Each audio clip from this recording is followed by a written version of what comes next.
Hi everyone, today we're reading Del Toro Moon by. We are going to be reading chapter 4 today, and I'm just going to start now. Bursting out of the front door, I stumbled down the steps, then ran across the yard into the barn. Soft sounds of horse echoed around the dimness. Muted light filtered down from a pair of skylights set high in the ceiling above the loft.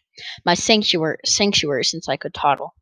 In his corner by the door, Elsid was a ghost horse. Straw rustled under his hooves as he shifted, head raised and ears pinned on me. He breathed a welcome. I heard, Matt. Wrapping my arms around his neck, I laid my forehead against his warm coat. Under the silky hide, the muscles flowed with each movement. He flexed his neck around me and pressed me against his chest with his chin. An an equine hug that I was too old for. It felt all kinds of good. How come they hate each other so much? They don't. Elsid's voice rumbled through my body. That's utter nonsense, and you know it. It's Ben's fault, as usual. Turk's disembodied voice floated from the other corner. He's rude to Javier and never listens to orders. Argues about everything he stinks at. Elsid raised his hands. I don't recall asking for your opinion, and I don't recall giving a rat's trush. Oh my gosh, that was so mean. I'm kidding. I don't care. The stallion squared off, ears flat and nostrils flared. The insult slinging began. Dad and Ben, Elsid and Turk. Didn't anyone in my family get along? I gave up and stepped outside, just north of the ranch house. This ingrating adobe? What? Walls outlined our family's original homestead. Hands stuffed in my pockets, I kicked at the gravel as I wandered over the crumbling partition and sink down.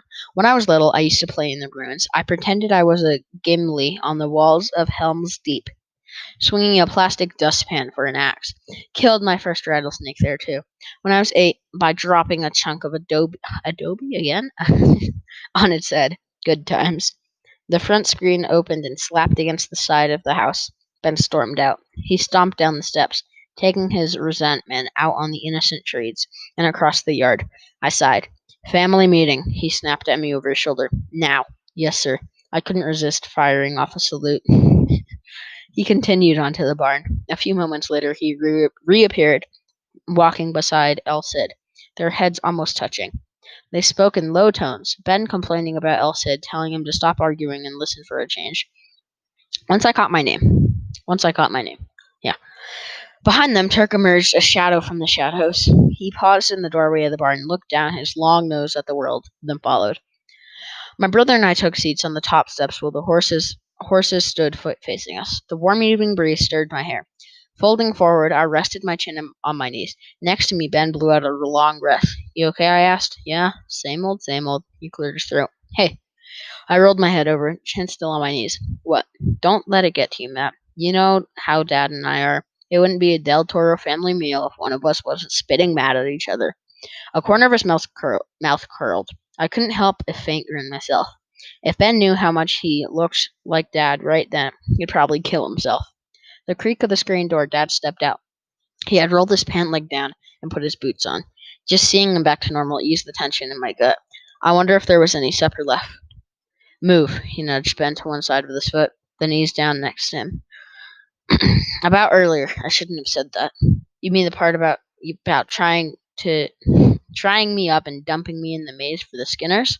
A glint of amusement danced in Ben's eyes. The knot in my stomach loosened even more. Oh, I'm still considering that. Dad fought a grin in lust. He bumped my sister. Sorry. He bumped my brother with his shoulder. We should go, Chico. Si, bueno. Ben growled, exaggerating his accent. Sorry. Dad rose, cuffing him lightly on the back of his head as he walked down the steps. He took a stand, one boot resting on the bottom tread and thumbs hooked on his back pockets, shifting from hoof to hoof. Turk stared at Dad's injured leg, ears pinned flat. Elsid noticed Turk's focus too. I hope you're racked with guilt, and if this afternoon was any identification of your abilities after 3 years of hunting, I might add, then trusting you with Javier or either of the boys is going to drive me into the early grave. Turk snorted. I should be so lucky. Please let us focus on the fight. We have a chance of winning, Dad said. The rising numbers of Skinners means they have found their way out of the coffer. Certainly nothing new, for we have fought that particular battle. How do you phrase it? Elcid? For centuries? Alcid pulled his attention from Turk, a slow sweepage of evil. He eyed Turk, then Ben, and me. My pulse sped up as his expression, not to mention Dad's comment, "What do you mean, for centuries? Just how often do they get out?" A shadow crossed Dad's face. "This will be the second occurrence in my lifetime they have escaped in such numbers." Before I asked if 2 times was the lot, Elcid spoke. "Javier, we're going to need young Isabel sooner than later." "I just got off the phone with Roman," Dad said. "He and Kathleen will bring Isabel the day after tomorrow. They should be here by noon at the latest. In the meantime, Turk and I will travel to the cave to check the coffer." Elcid stopped, a clink of steel on the gravel. "No, you'll not. We will wait and have Roman accompany us. Safety in numbers." Dad raised an eyebrow. "There is no need for it." "Got it. Got to admit it, Javier. That the old goat's right," Turk said.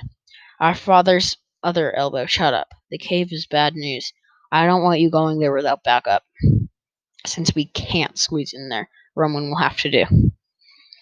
With a look of frustration, Dad opened his mouth. Elsa shook his head. "Save your protest. You know neither Torque nor I will take you back in there." Glancing from one stallion to the other, our father sighed, then rubbed the back of his neck. "I see that I am outnumbered and outweighed," Ben said under his breath. "Now," El said, "with the addition of Isabel and Matt, we'll be able to field 3 teams." In spite of the nerves coiling my insides like a lair rat, I puffed with pride, trying to act casual. I leaned back on one elbow. "Am I going to pair up with Izzy?" Turk curled his lips. "Right, like we'd put the 2 rookies together.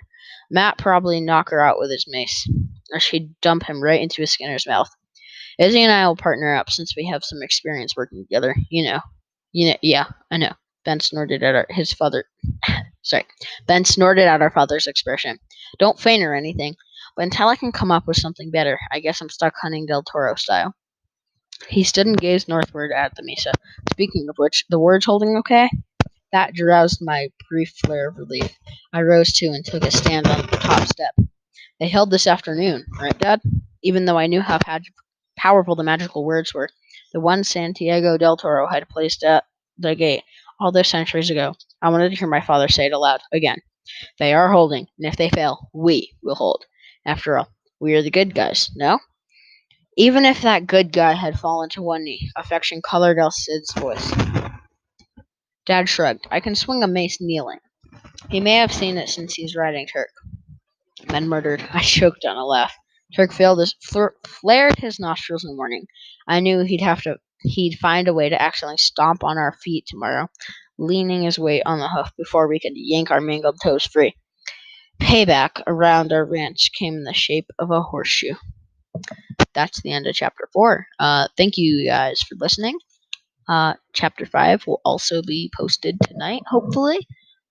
Please subscribe, and if you have any questions, please ask them in the comments. Also, if you have any comments or you want to talk, also you can put that in the comments. See ya.